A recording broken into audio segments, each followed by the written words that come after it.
The words to which I should like to call your attention this morning are to be found in Paul's epistle to the Ephesians in chapter 6, reading from verse 10 to verse 13. From verse 10 to verse 13 in the 6th chapter of Paul's epistle to the Ephesians. Finally, my brethren, be strong in the Lord and in the power of his might. Put on the whole armor of God, that ye may be able to stand against the wiles of the devil. For we wrestle not against flesh and blood, but against principalities, against powers, against the rulers of the darkness of this world, against spiritual wickedness in high places. Wherefore take unto you the whole armor of God, that ye may be able to withstand in the evil day, and having done all, to stand. We come back once more to discuss and to consider together this most important and vital statement which the apostle makes here at the end of this great epistle to the Ephesians. We are doing so for a number of reasons. There are those perhaps who, hearing a text like this and hearing the reading at the beginning from the book of the prophet Ezekiel and the book of the prophet Isaiah, may wonder what all this is about and what relevance it can possibly have to the individual Christian life or to the life of the community as a whole. Well, we have been at pains to point out that there is nothing, perhaps, which is quite so relevant to our individual and corporate conditions this morning as this very passage which we are looking at together. For after all, the most important thing we can ever discover is the nature of this life and of this world in which we find ourselves. The apostle's first intent in writing this, of course, was to help these Ephesians, and through them all subsequent Christians who should ever read these words, in the living of the Christian life. The apostle's theme, if you like, in a sense, is that of sanctification and of holiness. And you notice the way in which he deals with that, how different it is from our method. I wonder when you last heard in a convention on holiness or sanctification a series of addresses on the devil and on demons. No, you probably haven't heard it, because we've all become so subjective. We start with ourselves, we end with ourselves. We want a little message that'll make us feel nice and comfortable, offer us victory, and deliver us. That isn't how the New Testament deals with sanctification. It shows us the nature of the conflict. It instructs us. It teaches us. And according to the apostle here, a man who doesn't realize that he has to fight not flesh and blood, not men, but these principalities and powers, the wiles of the devil, and so on. He is the merest tyro, and is certainly doomed to defeat. So there is nothing more practical than this from the standpoint of living the Christian life. The apostle, in writing to the Corinthians, says, you remember in his second epistle, 2nd chapter, verse 11, we are not ignorant of his devices. He says, I know something about the wiles of the devil, what he tries to do in a church and amongst Christian people. We are not ignorant of his devices. And it's because he wasn't ignorant of the devices of the devil that he was able to instruct and to teach and to help Christian people. And that is what he's doing here at this point also. But as I've been reminding you, there is a sense in which one really doesn't understand the whole purpose of salvation unless one understands this. Why did the Son of God come into this world? Well, to put it broadly, we can put it like this with the Apostle John. He came that he might destroy the works of the devil. That's what the inspired apostle says.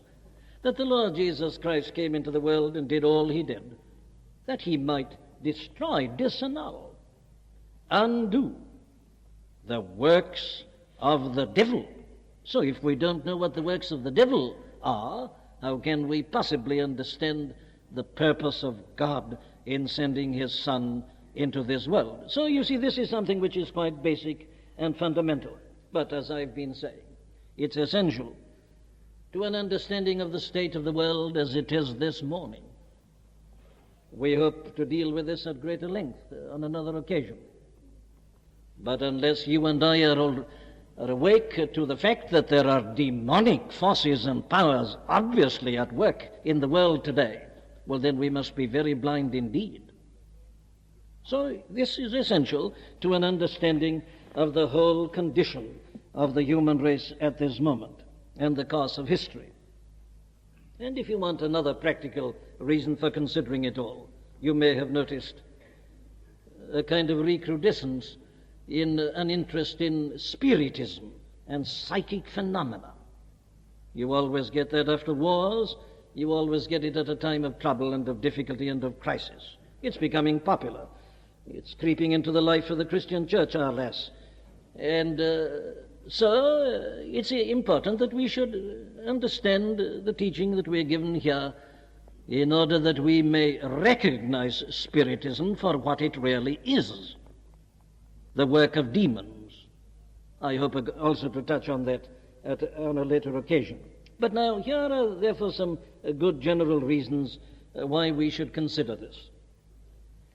I'm taking this time in introducing my subject this morning because I'm well aware of the fact that this kind of teaching is strange today, not only to the world but even to the church. It's unusual.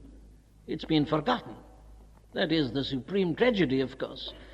And this is the height of the devil's subtlety and ability, that he has so successfully concealed himself or transported himself into an angel of light that so many people no longer believe in the devil at all and are not aware of his existence, and indeed regard any consideration of the devil as more or less of a joke, and thereby, of course, put themselves into a very serious condition. Listen to what the Apostle Peter has to say about such people in the second epistle and in his second chapter, beginning at verse 10.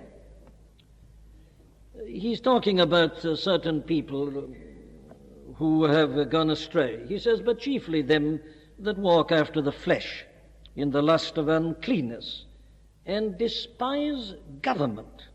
Presumptuous are they, self-willed. They are not afraid to speak evil of dignities." That's it. Speak evil of dignities, whereas angels, which are greater in power and might, bring not railing accusation against them before the Lord. The angels don't speak disparagingly and jocularly about the devil and demons. No, they, though they're much greater than we are, he says, greater in power and might, they bring not railing accusation against them before the Lord, but these, as natural brute beasts, made to be taken and destroyed, speak evil of the things that they understand not, and shall perish utterly in their own corruption. Then let's reinforce that with a word from the Epistle of Jude to show you the seriousness of this matter, and how there is nothing more monstrous than that people should joke about the devil and regard that as the height of jocularity when you're talking about the devil and about evil spirits. Look at it in the Epistle of Jude, in the 8th verse and so on. He says, "Likewise also, these filthy dreamers defile the flesh, despise dominion, and speak evil of dignities. Yet Michael the archangel, when contending with the devil, he disputed about the body of Moses, durst not bring against him a railing accusation, but said, The Lord rebuke thee. But these speak evil of those things which they know not, but what they know naturally, as brute beasts. In those things they corrupt themselves." Very well, then, we are reminded that we are dealing here with not only a vitally important subject, but one which we must handle carefully and with great reverence. And what we have discovered is this, that there are great powers of evil at work in this world. We looked at them according to the Apostles' description of them last Sunday morning. The devil principalities, powers, the world rulers of this darkness, spirits of evil and of wickedness in high or in heavenly places. Now then, here then is the position as the apostle paints it to us and as we find it taught elsewhere in the Bible. That while we are living in this world, passing through this world, we are not confronted merely by the problem of meeting men and human ability and difficulties which arise from men and women, human nature as such. But at the back of all this, there are these unseen, mighty spiritual powers and forces. Very well. Now the next question that surely must arise for our consideration is this. Where have these forces come from? How have they ever come into being at all? Or, if you like it in another form, if we say that these unseen spiritual forces are evil, what is the origin of evil? Where has evil come from? Now, there is a great question, isn't it? And a very important question. It's a very important question from the standpoint of our belief in God. There are many people today who are atheists. They don't believe in God. And it's very largely because of this very question. They're troubled by this problem of evil and the origin of evil. So it's very important that as Christian people we should have some understanding of this, not only for our own peace of mind, but in order that we may be able to help others. Or let me put it the other way around.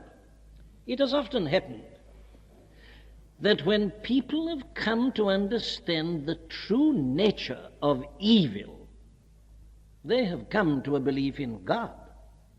Now, there was a man, a philosopher, who was well known and popular a few years ago.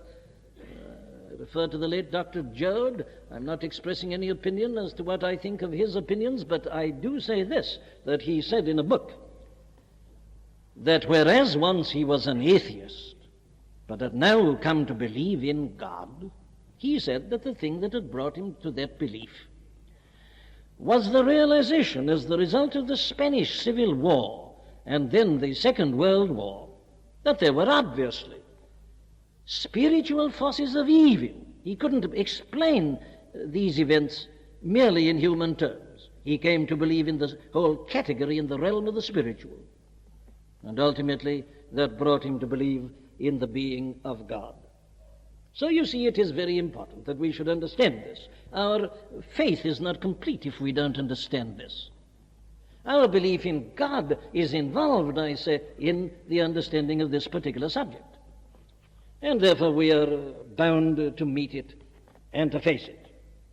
And in addition, as I say, you'll never understand the whole course of the history of the world if you don't understand this teaching. You won't understand the past. You won't understand the present. And still less will you have any real hope with regard to the future. Very well. Let's see what the Bible tells us about this. What is the origin of the devil, the principalities and powers, the spirits of wickedness in the heavenly places, the rulers, the world rulers of the darkness of this world? Well, now, before we look at the biblical answer to the question, let me remind you that this is a problem that has engaged the minds and the thoughts of men throughout the running centuries. There was a view held for a very long time in the ancient world that evil came from a God who was virtually equal to the Lord God Almighty in power and in strength. They said there was a good God, there was an evil God. They called this the demiurge. And they verily believed that that was the explanation, and that these two gods were equal in their eternity and in their powers. Many of them believed that it was this evil God that had created this world altogether. Others believed it was the good God who had created the world, but that the other had interfered with it, and so on. Now, there was an ancient view which held sway for many a century.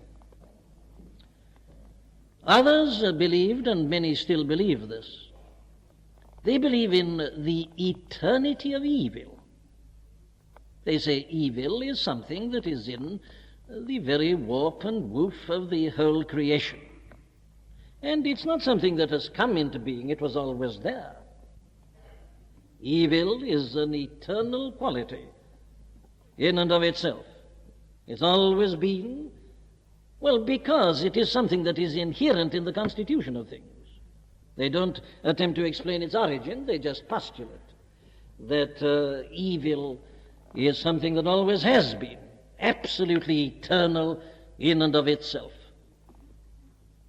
And then coming to the third view, which I just want to mention in passing, the prevailing view today is this, that there is no such thing as evil at all. That what has been called evil is really just the absence of good or the absence of perfection. This is the view, of course, that arises out of the whole theory, supposition of evolution. You see, the view is that everything is developing and growing and advancing. Well, obviously, they say, we haven't arrived at absolute perfection yet, and until you arrive at perfection, there will be certain defects, there will be certain blemishes, there will be an element of incompleteness. And that is, they say, what has always been called evil. But it's wrong. It isn't positive. It's only negative. It's just that things are not what they ought to be. They haven't arrived at this ultimate perfection. It's a lack of qualities rather than a positive entity in and of itself. A mere negative condition rather than a positive one. Now, of course, you can see at a glance how vitally important it is whether that view is true or whether it isn't true. If this view is true, well then, all we need is a little patience. Of course, we may need to wait a few million years before this great process will advance and evolve until we've arrived at perfection, but in any case, it's going to happen. So we must put up with things as they are and exhort one another to make the best of it while we are here, and consider ourselves unfortunate that we're living now and not in a number of millennia that are to come. But it will, of course, immediately affect one's whole view of man and his ultimate destiny, of life and what can be done with the world at this present time. Well, now there are some of the views outside the Bible. But come, let us turn to the biblical view and be positive. I'm not wasting your time in dealing with those other theories. They're hardly worthy of it. And we will see that, of course, as we look at the biblical teaching. Here is the biblical teaching. The Bible starts with God. In the beginning, God. God over all. God from everlasting to everlasting. God self-subsistent and existent within himself. But God in his own inscrutable wisdom is determining to create. And first and foremost, creating the hosts of heaven. God created the hosts of heaven for his own purpose, for his own ends, in order that they might serve certain purposes and functions, and that they might carry out his behests. Author of the Epistle to the Hebrews says, are they not all ministering spirits? He's referring there to the angels. In other words, the Bible teaches that God created first and foremost the heavens and these denizens or citizens of the heavenly regions, which seem to be divided into angels and principalities and powers. Now, these were all made and created by God, and they were all, of course, perfect and complete and entire. There is the starting point. Now, we are not talking about the earth. We are not talking about the world at the moment. We are talking about these heavenly realms and regions, and God creating these spiritual entities, angels, principalities, powers. We are not given many details about them, but if you look at the book of Revelation, you will read there, of course, it's all in symbols, about certain beasts and elders and so on. Well, there are gradations, there are divisions of office, which we don't understand perfectly, but we can sum it up like that. Angels, principalities, powers, all perfect, all glorious, and all under God and ministering for God and to God. Very well, what happened? What is the next step? Well, now here we come to the very essence of the biblical teaching about this matter. We start with the person and personality of the devil again. Now, it's perfectly clear that the devil was originally one of these bright angelic creatures made by God. If you want proof of that, I've already given you two in those portions we read at the beginning, but take the book of Job in the 1st chapter and the 6th verse. Now, there was a day when the sons of God came to present themselves before the Lord, and Satan came also among them. Now, the sons of God in the Old Testament generally stands for the angels. And here we are told that a day came when the angels presented themselves before God, and amongst them, amongst these sons of God, was Satan, the devil. Satan also came among them. And in the same way, if you read again at your leisure those passages out of Ezekiel 28 and Isaiah 14, you will be driven and compelled to come to the same conclusion. Lucifer, son of the morning. The description there, though primarily perhaps meant to apply to Babylon and to the Chaldean power, is generally agreed to extend well beyond that. That is the custom, of course, in prophecy. You start with the immediate, but you use that for a further light, in the same way as you find it on the other side. You will read many prophecies which appear to refer to King David alone, but obviously they go beyond David and they point to the Messiah. There are promises made to the children of Israel which primarily refer clearly to their coming back from the captivity of Babylon, but they're too big for that. They're pictures of the Christian salvation, the salvation of the soul, and that is why they're quoted in the New Testament to show the fulfillment of the prophecy. Well, now, it's exactly the same on this negative side. In describing the fall of Tyrus, or the fall of Babylon, the prophets were inspired to go beyond that. Tyrus and Babylon are just earthly powers that are opposed to God. So they're symbols, if you like, of the power of the devil and his forces. And so what is said about them rarely is applicable to him. And thus we find that this great power is described as wandering backwards and forwards, was in the Garden of Eden amongst these precious gems. In other words, the whole impression is that the devil was one of these great angels, one of these creative powers which God brought into being that they might serve him and that he might use them to his own honor and to his own glory. Very well. There is the great original picture. But something has obviously happened. What is it? How do you explain the origin of evil? Where have evil and sin come from? Now, the answer that is given here is that there is what we may describe as a pre-cosmic fall. When I say cosmic, I'm thinking of this universe that you and I dwell in and inhabit, the universe as we know it.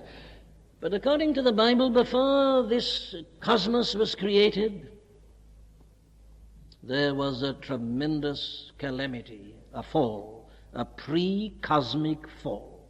What does that mean? Well, it's the thing that is described, you see, in Ezekiel 28 again and Isaiah 14. If you want a reference to it in the New Testament, you'll find it in the first epistle to Timothy, in the 3rd chapter and the 6th verse, where you'll read this. The apostle is telling Timothy not to ordain a novice as an elder or as a bishop. He says, not a novice, lest being lifted up with pride, he fall into the condemnation of the devil. A most significant statement. Take that with the two passages from the prophets. And this is what you find. Here amidst all these bright angelic beings was this outstanding one, Lucifer, son of the morning, one of the greatest, the ablest, the most powerful of them all. He became ambitious. The term ambition, you remember, was used concerning him. He became dissatisfied with his position of subservience to God. He desired to be as God himself. So he rebelled against God. He raised himself against God with his ambition, lifted up with pride, as Paul puts it there in 1 Timothy. Lifted up with pride. He withstood God. He became a rebel. And the result of this was that he fell. He was punished, of course, for that. And not only that, he lost his perfection. And he lost the freedom that he had formerly enjoyed. But here is the great principle which we must lay hold of. God, again, in his own inscrutable wisdom, allowed this to happen. And it doesn't seem to me to be very difficult to understand, if one may speak with reverence, why God allowed that. I have reminded you that these beings were created perfect. And anything that is perfect must have absolute freedom of will. So obviously these beings had complete freedom of will. Anything that's perfect must be free. Adam, as created perfect, was free. Adam had free will. Nobody else has ever had it since, but Adam had it. And it is this very quality of freedom that shows the possibility of rebellion and of falling, and of therefore the origin of evil. Well, thus it came to pass that God, having created this being perfect, he exercised the freedom of his will in a wrong direction through pride and being lifted up, and so he fell, and fell under condemnation and fell under punishment. But the story doesn't end there. In addition to doing this himself, it is made clear that the devil at the same time persuaded certain other of these angelic beings and powers and principalities to follow him and to do the same thing. Now let me give you my scriptural warrant for saying that. You've got it, for instance, in the book of Revelation, chapter 12, verse 4. Again, remember, it's symbolic and it's imagery, but here it is. He's talking about that great dragon, the devil. His tail drew the third part of the stars of heaven and did cast them to the earth. That is surely a symbolic way of saying that the devil, when he fell himself, dragged down with him some third of these great powers whom God had created in that way. Then there's a statement like this in the second epistle of Peter, chapter 2, verse 4. For if God spared not the angels that sinned, but cast them down to hell and delivered them into chains of darkness to be reserved unto judgment. And then the statement goes on, but what I'm emphasizing is that the angels sinned, some of them, and they were cast down to Tartarus, to hell, and were delivered into chains of darkness to be reserved unto judgment. And you'll get the same thing in the 6th verse of the epistle of Jude. Now then, here you see is the picture that is given. Still remember, this is before the creation of the world. The devil influences these others, and together they rebel against God. And so they fall, they become evil, and they are under God's condemnation. But they are sufficiently great in power and in number to form and to establish a kingdom of evil, a kingdom of darkness. And the whole ambition and the object of all the activities of the devil and his cohorts is to be against God. The devil, lifted up with pride, fell, and now, of course, because of his fall, he is animated by a hatred, an intense hatred of God. He has only one ambition, and that is to destroy God's works, to produce chaos. God is a God of order. The devil is intent upon producing chaos. Now, you see, you begin to see the relevance of all this. the world has been a place of chaos, hasn't it? And we know it is a place of chaos today. Well, here it is, you see. These great powers, they've established a kingdom, and now there is a great warfare. God and his bright angelic hosts and the heaven against the kingdom of the devil, the kingdom of darkness, the forces, the spirits of evil that are set against. Now, there in its essence is the biblical explanation of the origin of evil. That is how it has ever come into being at all. This tremendous event there in the angelic and in the heavenly realm, right above us altogether. Now, I'm emphasizing this again for this self-same reason. The whole tragedy of the world today, as I see it, is that we are so utterly earthbound. You see, we start with men, we start with the world. It's us ourselves, and especially the 20th century. But, my dear friend, if you want to understand the 20th century, the first thing you've got to do is not only to go back to the beginning in Eden, you've got to go back into eternity, before the world was ever made.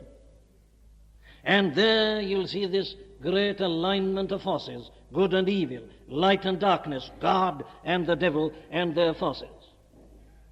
Now all that is made perfectly clear. There is one other thing that I mention. It isn't quite so clear. It's partly speculative. But I mention it because it may have a very great significance, and it certainly does help one's understanding of certain problems and certain aspects of the Christian faith. There are those who believe that this great cataclysmic event which took place in that pre-cosmic fall, when the devil and the angels fell, involved also an original material creation. And they say that it helps them to understand the second verse in the Bible. Let me read it to you. I'll read the first two verses of Genesis. In the beginning, God created the heaven and the earth. That's verse 1. Verse 2. And the earth was without form and void, and darkness was upon the face of the deep. And the deep there really means the chaos. The earth was without form and void. Darkness was upon the face of the deep. It's a description of a state of chaos. Well, now, this is the idea, the speculation. That before this cosmos that you and I are aware of, there was an original creation. That verse 1 in Genesis is really a reference to the great origin. It's a general statement that God has made everything.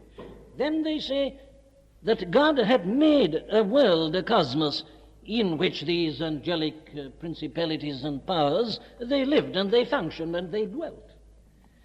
But when they fell in their rebellion and pride and disobedience, God punished their universe also, and it was reduced to a state of chaos. So that what is described in Genesis is the restoration, the recreation of this original creation which had got into a state of chaos and of darkness. Now, I say that this is something about which we can't be certain, and that this is more or less a speculation, but I think there's a great deal to be said for it.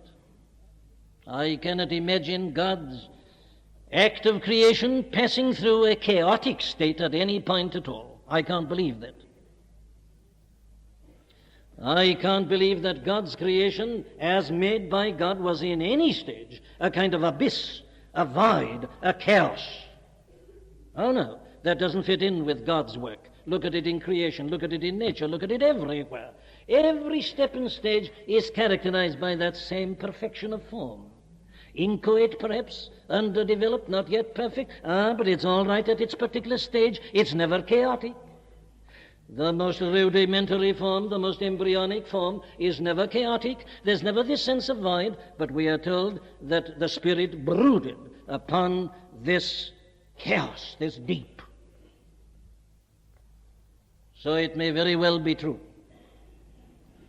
And if it is true, you see, it provides a very complete answer to the people who say that they don't believe the book of Genesis because of the findings of the geologists who, looking at nature and at the material universe, say, but look here, there's evidence here that these rocks or these formations have existed for millennia.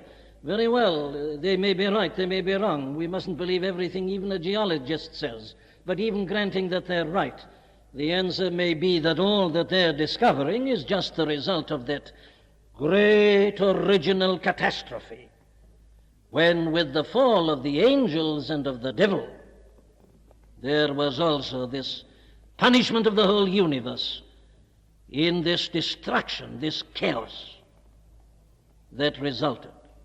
I don't emphasize that, I just put it to you for your consideration. However, the thing that we must be clear about is this, that there before the cosmos as we know it now was this tremendous event, and you've got your powers and forces of evil. The next step is this one.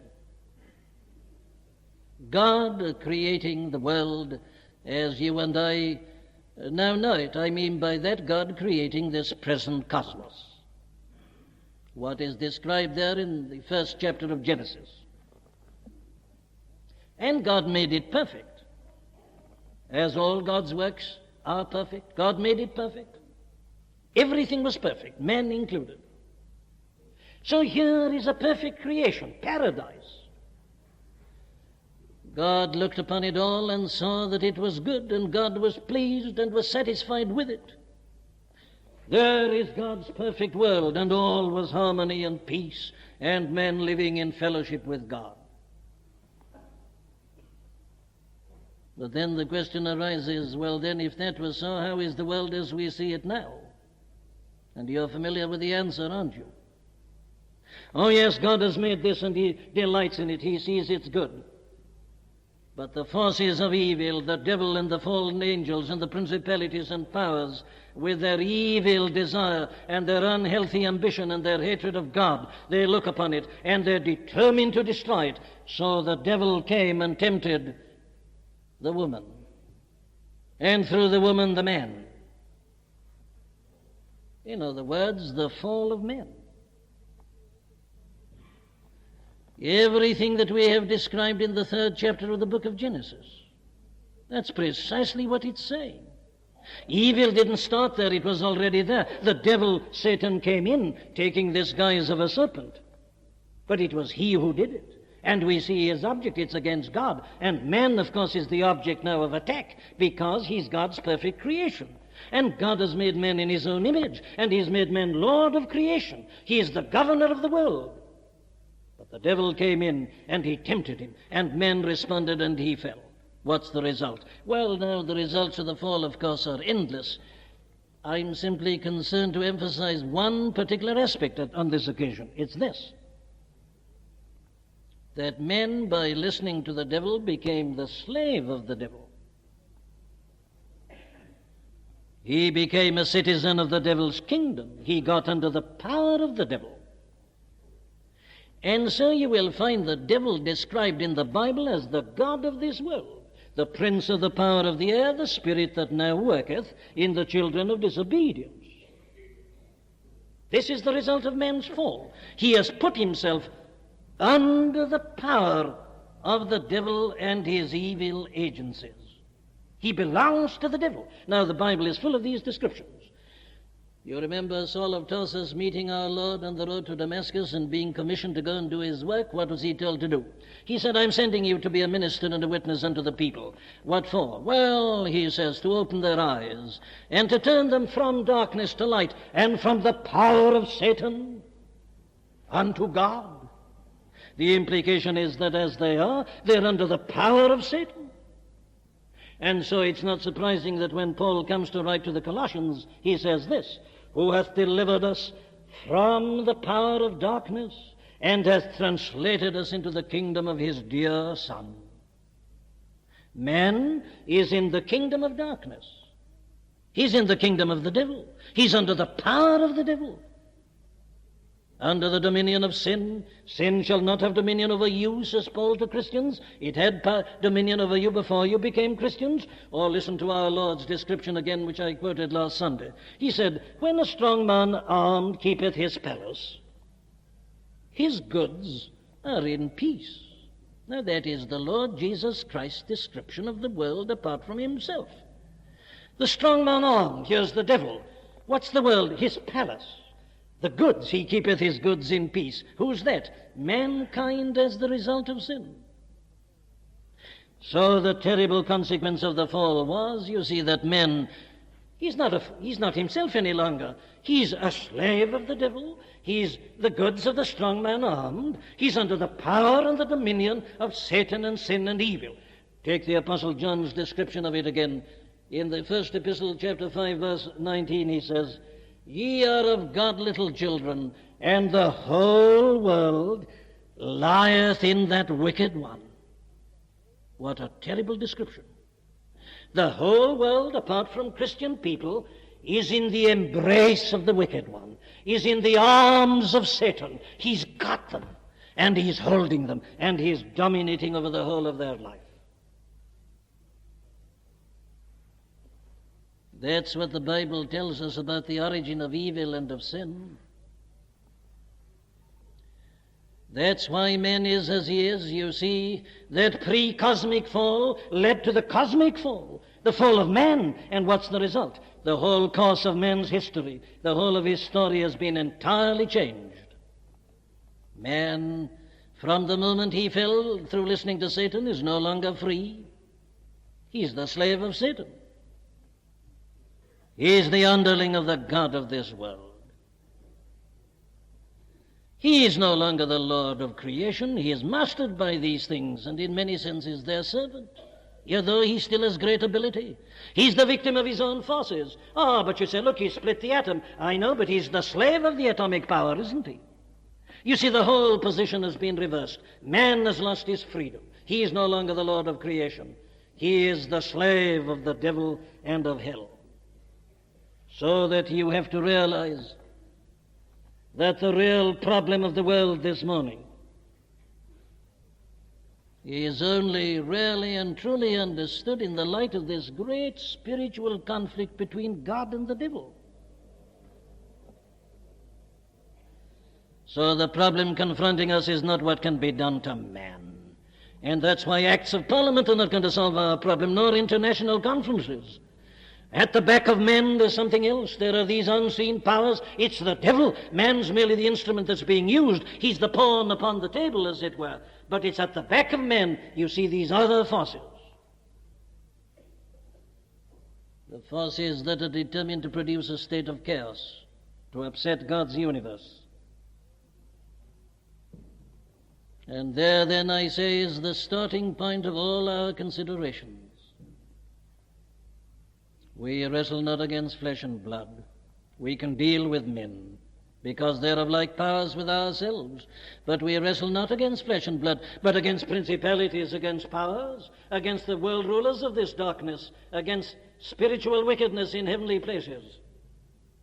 And the devil, my friends, is infinitely more powerful than we are. Read your Old Testament. He's defeated every saint, every patriarch, every prophet. There is none righteous, no, not one. All have sinned and come short of the glory of God. No man has ever been able to stand up against the devil. He's too powerful. He is this bright spirit, son of the morning, Lucifer. Great in his power, great in his understanding, great in his authority, great in the forces which he can marshal. That's the position. And man, he's helpless in his hands. Strong man armed keepeth his goods in peace. Very well, we've got to leave it at that for this morning. But there, in a sense, you see, is the introduction to this matter. Now we have seen what's at the back of it all and how it's all come into being. But we shall have to go on, of course, to consider what these powers and forces are doing in detail, so that we may see how this wisdom of theirs and this power and understanding and brilliance and authority and ability, how all that is actually used in practice against nations, against individuals, the great problem of evil and man fighting these powers as he passes through this world. Now then, there, I say, is the introduction to it all.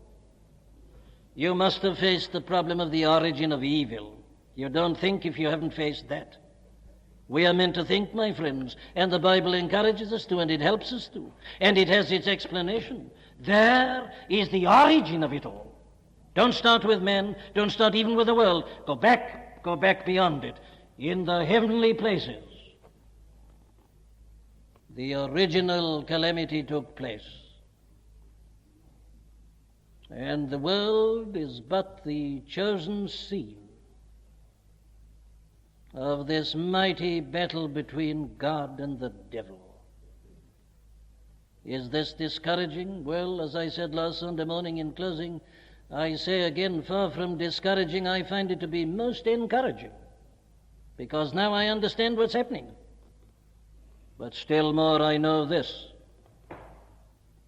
that the Lord reigneth, He's over all, and He has sent somebody into this world who has been able to master the strong man armed and to rob him of his armor. The Christian not only is aware of the forces arranged against him, he is one who is able to be strong in the Lord and in the power of His might. He can put on the whole armor of God. And though he is fighting Lucifer, star of the morning, the devil, principalities and powers, he can stand and continue to stand and be finally more than conqueror. May God give us grace and wisdom to consider these things, to meditate upon them, that we may take unto ourselves the whole armor of God, that we may be able to stand in the evil day, and having done all things, to stand. Amen.